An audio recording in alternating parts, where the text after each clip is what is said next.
welcome to Take Up and Read. My name is Joe Chrisman. And on today's episode, we want to look at a book series for kids that we think is really important and we think you should know about it. Not only that, we would encourage you to go buy it because we have seen it be helpful not only in our own ministries, but also in our own families. I'm joined with my best friend, Chris Weniger, and we're both PCA pastors, and we've both, yes, used them in our churches, but even more so, the impact has been felt as we've used them with our own kids. And so here we're going to discuss this series put out by New Growth Press. It's called the Good News for a Little Heart series. You may have seen these before, but there are 16 books in total. This one is called Buster Tries to Bail, and the subtitle is When You Are Stressed. The focus of this book and this book series is taking common situations for kids, things like stress, anxiety, anger, jealousy, fights with siblings, and just other areas dealing with their own sin or dealing with the sin of others, and trying to help them to understand and process these emotions and these circumstances, and also to apply the gospel to those contexts. And this is done through the work of counselors at CCEF. We love CCEF. We have been blessed by their ministries in providing good resources for counseling and equipping pastors and counselors to do the work of counseling. But what I love about these books is you get counselors who are writing them. So this book I'm holding is by David Powlison. Some of the books I'll show you are by Ed Welch and by Paul Tripp. These men have taken the time to write kids' books, and not only that, they are excellent kids' books. And so this series really is a wonderful series that we would encourage you for, and we're going to talk a little bit as to why. So Chris, maybe you want to just start off and explain to me, like, why is this so important? Why do you think, hey, we need to do an episode just on this series because it really is that helpful of a resource? Yeah, I mean, for us, it's hands down one of our kids' favorite books that we read, books from this series. But it's also probably my favorite of all the different types of books that we have for our kids. And both you and I, we have lots of books for our kids. We spoil our kids with books. Hundreds. But this is one of my favorites, and there are three reasons in particular, I think.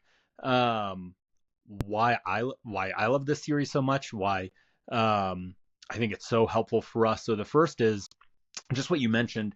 It gives kids and parents a framework for how to deal with all those issues you mentioned. How do you deal with anger, not wanting to share, jealousy, stealing, lying, all that sort of stuff. And it gives a great story, a great kid's story with great illustrations, great art. So it's engaging for kids, but a great framework of thinking through the issue. So one line that stands out to me from the book Jax's Tail Twitches, When You Are Angry, there's one line in that book where Jax the squirrel has this moment of realization, and he says, I think we all get angry when we don't get what we want. We just want different things. And that one sentence, there it is. Yep, right there on that page. That one sentence is so profound. It makes sense to kids, but it's so profound for adults too. It's convicting for adults to hear that too. And you realize, wow, yeah, that is why I'm upset. I'm not getting what I want, and we just want different things. So the first reason we love this series is the framework that it gives for understanding why we do what we do and how to deal with it.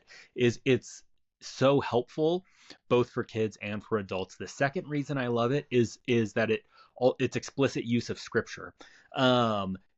Within that framework for understanding why we do what we do and how to deal with it, it explicitly gives us scripture to use. And that's great. That's great for our kids to see, oh, the Bible actually makes a difference in how we live and how we deal with our issues. And it's great for parents too, because it's giving you right there one or two verses per book that you can use and that you can keep coming back to when you're dealing with any particular issue with your kids. So that's the second reason, the scripture it gives you. And the third one is the characters, the stories, the phrases that are used, you can keep coming back to in the actual moments as your kids are dealing with some of those issues. So for example, sometimes, just to mix things up for fun, again, Jax's tail twitches. The idea is when these squirrels get angry, their tails start to twitch. And so sometimes we'll find with our own kids, I'll ask them like, hey, is your tail twitching? Are you starting to get angry? Is there something you want that you don't have? Is your tail twitching? So you get those little phrases, those little characters that you can go back and reference in real live situations that have been loaded into your kids' minds, and it makes sense to them. So those are just three reasons why we really love this series, how we use this series. And you don't use it in any other way than you just read the stories with the kids. And so I'll maybe just throw in a fourth reason we love it. Just reading the story gives you the opportunity to talk about these things with your kids, because sometimes there are these issues and you think like, oh, that'd be a great thing to talk to. I don't know, when do you bring that up? Like when you're at dinner and they're struggling to sit still, or when you're trying to put them to bed and they're running all over the place? When you actually have these conversations, it's in the story. So all you have to do is sit down for story time, and it gives you the opportunity to have these conversations. So four reasons why we love the series and how we use it. What about you, Joe? Why do you love it? Yeah, I agree with everything you said. I just to start off, like my kids actually enjoy just reading it.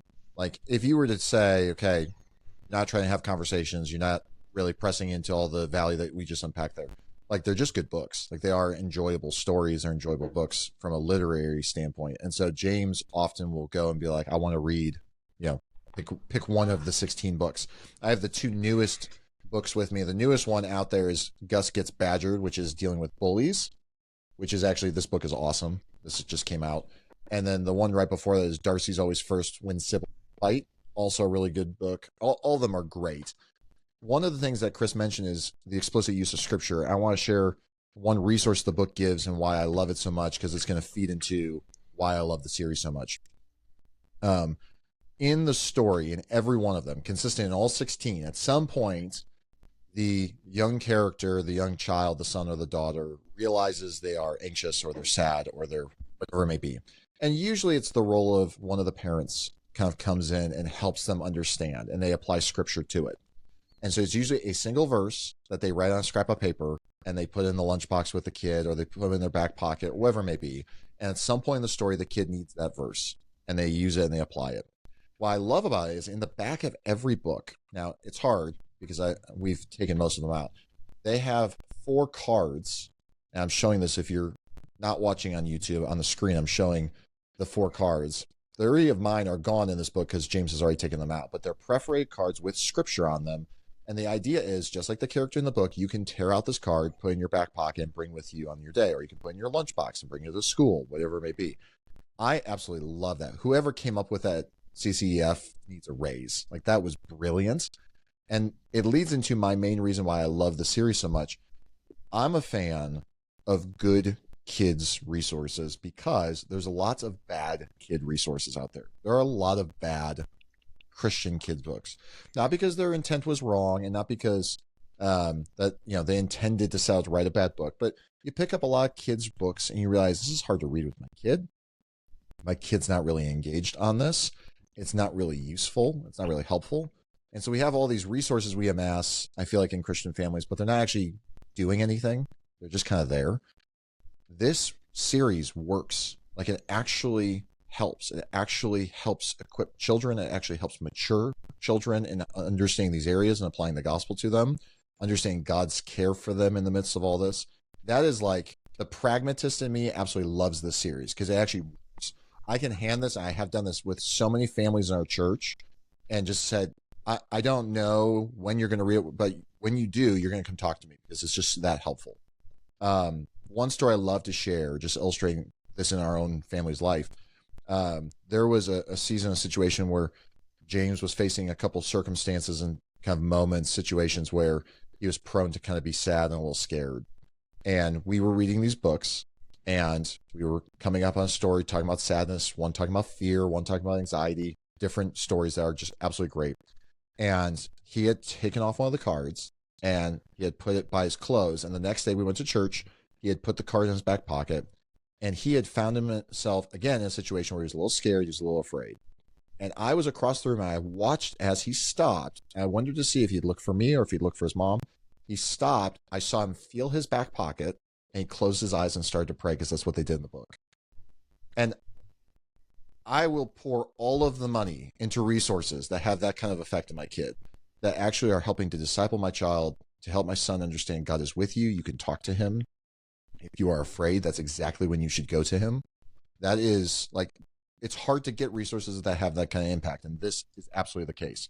So I love this series. I think it's absolutely phenomenal. I think all 16 books are great. We've read them all. I own them all. I literally have right here all 16 in front of me. And I am looking on New Growth Press's website. If you go to newgrowthpress.com, you can buy the whole series as a set. So it's all 16 books. The MSRP, the standard retail price, would be $270. They have it on sale for $163. So that's about $10 a book. That's a steal. And I will just say, you will not regret buying all 16 up front. Sometimes I like to buy one and kind of dip my toe in the water. I'm telling you, you can buy every single one and you can take it to the bank. That being said, Chris, maybe there's someone listening, watching this, and they say, I'm not so sure about buying all 16. Just to start, where should I start? What are some of your favorite ones that you would highlight for people to maybe go check out first?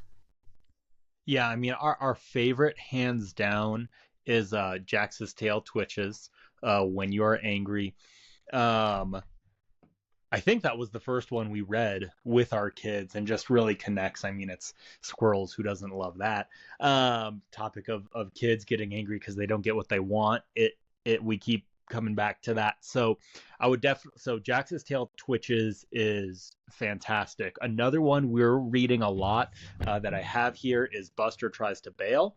This one is When You Are Stressed. This one, may resonate a little bit more if your kids are just a little bit older, maybe at the age where they're getting involved in more activities, whether it's at school or in your neighborhood, things like that, because that's kind of what's going on in this story. But how do you deal with stress? And how does Jesus help us to do that? So that's one that we love. And then two that I actually don't have because my daughter is sleeping with them in her bed as we speak, is Thomas Looks Up and Out, which I think you mentioned earlier, about looking out towards the needs of others and not just thinking about yourself. That one is excellent. And Hallie takes a stand. So when you feel, I forget the word they use, but peer pressure, basically, how do you take a stand for others? So those are four of our favorites, four that we read a lot. Definitely four that would be a great place to start. Yeah, I want to echo all of those. Buster Tries to Bail is great, and I think that's one of the first ones that came out too. So that's great. I have Jax's Tail Twitches here. This one's funny. Like, this one is, as an adult, like, you read this and you're like, this is like hilarious, because the adult parents on both sides get into a fight and you're like, this is exactly what happens. So Jax's Tail Twitch is great. Hallie Takes a Stand, I think, is great. The subtitle is When You Want to Fit In, kind of dealing with peer pressure and kind of being, maybe not the focus of bullying, but the idea of not being included, kind of excluded. As someone who grew up often as kind of like the kid who was on the outside looking in, I found myself just really encouraged by this book, and so it's helpful. Thomas Looks Up and Out, When You Don't Consider the Needs of Others, is really good. You mentioned that. The only other two I would add to round out my kind of top five, Caspian Crashes the Party When You're Jealous is really good. So dealing with, his brother gets a better birthday party in his eyes, and how does he deal with that? Like, that one's really applicable and helpful, especially if you have more than one child. And so you're trying to deal with, gifts or caring for one child versus the other. And then this is probably my favorite of all time. I think this would be high on the list for James and for my wife, Christy. This is called Zoe's Hiding Place, and this is When You Are Anxious. And this book is so good. I mean, this is truly one of those kinds of books. If I had an adult who was struggling with anxiety, I might actually tell them, you should read this book, because it's really that helpful. And I just think that the illustrations are really well done. They didn't cheap out on the drawings.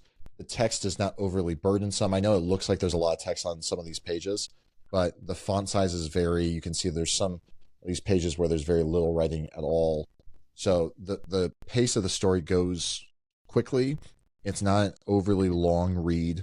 They are really, really helpful books that are encouraging. And then at the back of every book, I didn't mention this, but this is helpful, there are a series of just applicational tips on how to then kind of you've read the book with your kid, now what? So like this one in Zoe's Hiding Place, there's a whole section on helping your child with anxiety, and there are 10 kind of tips, applications in the back. And so you can just kind of, as an adult, after you read with your kids, maybe the kids go to sleep, just read through these and say, maybe this is going to be a conversation I have with them as I'm driving them to school, or if I just have kind of those unique moments where they're running an errand with me and now I have a little one-on-one time, maybe I just bring this up and I reference the book or reference the story or whatever it may be.